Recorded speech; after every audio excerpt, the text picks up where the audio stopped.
দেখো এই অঙ্কটা দেখতে পাচ্ছ, এটাও কিন্তু হচ্ছে গিয়ে একটা প্রিভিয়াস ইয়ারের অঙ্ক। ঠিক আছে, দেখো এই ধরনের অঙ্কগুলো কিন্তু প্রায় সময় স্টুডেন্টরা ভুল করে ফেলে অথবা পরীক্ষার হলে ছেড়ে আসে। কিন্তু আমরা দেখে নেব শর্ট টাইমের মধ্যে এই অঙ্কগুলো কিভাবে আমরা করব। দেখো নর্মালি যদি আমরা করি তাহলে কিন্তু এক কথা পরীক্ষার হলে কিন্তু পসিবল না, তাই এর পেছনে একটা ট্রিক্স আছে। তো দেখো তোমাদের একটা শর্ট ফর্মুলা বলে দিই, এটার জন্য তোমরা মনে রাখবে।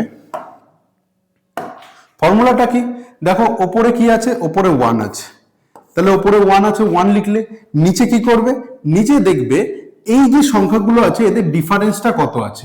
দেখো সবগুলোর ডিফারেন্স সেম, কত করে আছে, 1, ডিফারেন্স 1। তাহলে কি করবে, প্রথমে উপরে যা আছে 1 আছে, 1 লিখলে, নিচে কি লিখলে, নিচে এদের কমন ডিফারেন্স। ঠিক আছে, এরপরে কি করবে, দেখো এই সিরিজে সব থেকে বড় সংখ্যাটা কত, 100। তাহলে তুমি কি করলে, একদম শেষের সংখ্যাটা সব থেকে বড় সংখ্যাটা লিখলে 100, এবং এটা থেকে তুমি মাইনাস করলে একদম ছোট সংখ্যাটা অর্থাৎ প্রথমের সংখ্যাটা 1, এবং তারপরে কি করবে, নিচে এই দুটোরই আবার গুণ করে দেবে, অর্থাৎ শেষ এবং প্রথমটার গুণ করে দেবে।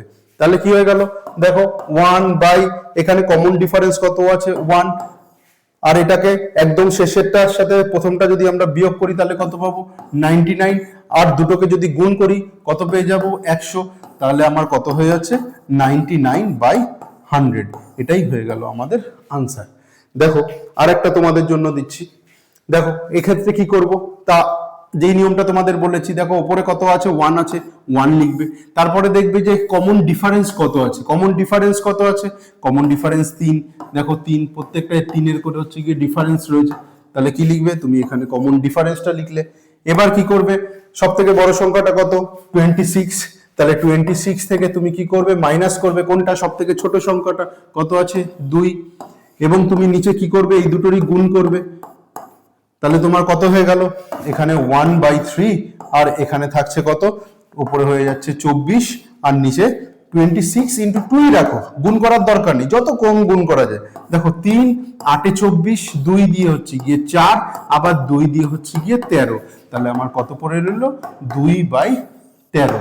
তাহলে আমার আনসার হয়ে গেল 2/13। তাহলে যদি তোমরা এটা বুঝে থাকো তাহলে পরের অঙ্কটা কিন্তু তোমাদের উত্তর দিতে হবে।